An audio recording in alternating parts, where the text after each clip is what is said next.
I look at it from a very basic perspective, which is how do I help you maximize the valuation of this company? You mentioned that you helped a couple companies exit for pretty high valuations. Did you have anything to do with the tax consequences, and how did you kind of navigate those situations? I'm sorry, I am not a tax guy. Okay, so I know when I found out I was going to be on your show, I said, "Wait a minute, it's all about tax. Are you sure I should be on this program?" I know enough to be dangerous, right? Which is, to basically, but what I'm focused on is maximizing the valuation of the company, right? Because in the end, however the tax treatment falls out, you have to have cash receipts to come in order to worry about it. So I look at it from a very basic perspective, which is how do I help you maximize the valuation of this company? And it can come in a number of ways. One of the ways that it comes in most clearly to me is how you structure your contracts. A lot of SaaS companies will go out there and say, "Hey, we need to have an upfront implementation cost in addition to our recurring revenue." And I'll go, "No, you don't." Do you know what the multiple is on services? Just off the top of your head? No, 3. 1, 2, maybe 3 if you're really lucky. What's the multiple on recurring revenue? 10. 10, 15, 20. You can do the math as easily as I do.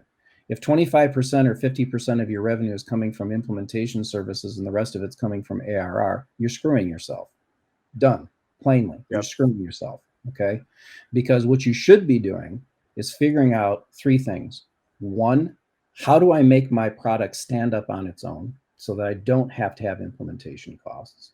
Number 2, how do I make my product bulletproof so that I don't have a support team that has to constantly chase bugs and deal with customers who either don't understand the product or the product doesn't work? And number 3, how do I take the cost of that implementation and roll it into my recurring revenue number? Because let's say it costs you $15,000 to implement, just throw a number out there, and your average sales price is $10,000, right? Your recurring revenue is $10,000. Well, based on that one, your multiple on your recurring revenue, let's say it's 100,000, we'll use 10, and your valuation is 100,000, and your $15,000 worth of implementation is worth nothing, maybe 15,000. So you have $115,000 valuation. What if I were to say, "Hey, what's your average life expectancy of your customer? Is it 3 years? Is it 5 years? Why don't you take that 15,000 and instead of charging 15,000 up front and 10,000 a year, why don't you just charge them 15,000 a year?"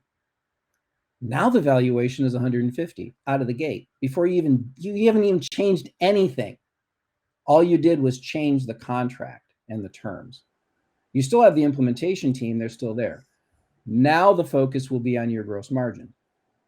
Right? So let me dive into that really quick. So if you can change your reoccurring revenue. Yep. Okay.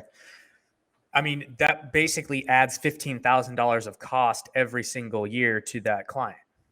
Yes, it does. Or 5,000, right? So you're looking at it saying, okay, I could charge them 15,000 up front, but I'm looking at it from the perspective of the software company, not necessarily the client, right? Okay. If the product is there and the value prop is there, maybe 10,000 to 5,000 isn't the right, but the number, if they really need that product and you can really demonstrate the value prop to them, they're going to buy it. Okay. And you probably have more room to have higher recurring revenue than you do to have higher implementations. And again, I'm going to come back to your services revenue. When you go in front of an investor and you're looking to set a pre-money valuation, they're going to look at your services and say, "That's nice. Show me your ARR." Right? Yeah. Okay. So basically what you're saying is if you can change the contract to, instead of it being one lump sum, $15,000 or whatever, a one-time implementation fee, if you can basically amortize that out as reoccurring revenue, then now you've just totally increased the value of your business exponentially. Yeah. Where it's going to hurt you, is that I'm not getting that cash up front to cover my costs. Well, SaaS should be paid in advance 1 year. So you can get that 15,000 paid up front. Don't do monthly, do annual, especially if you're in B2B. B2B should be annual paid in advance. Always end of story. That's the gold standard. So I look at it and say, and this is, we're going to go in and we're going to work this into the cash forecast, right? Because the first thing I'm going to take a look at is, all right, can you actually afford to do this cash wise? I don't want to do something that's stupid. But at the same time, I'm going to push to say, look, you need to get away from these big upfront fees and charge recurring revenue, because exactly what you just did. Amortize it over the expected life of the customer, or maybe amortize it over the first 3 years. Pick an amortization period that makes sense. Right. But build it into your ARR. Right. And you will increase the value of your company just with that simple change. I have done this with, I don't know how many clients I've lost track of.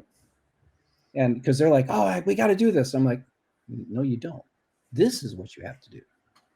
And once I explain it to him and show him to him, and it's, again, this is not rocket science, right? It's just like, look, here it is. Simple. 10 times this, 1 times that. Which one do you want to have more of?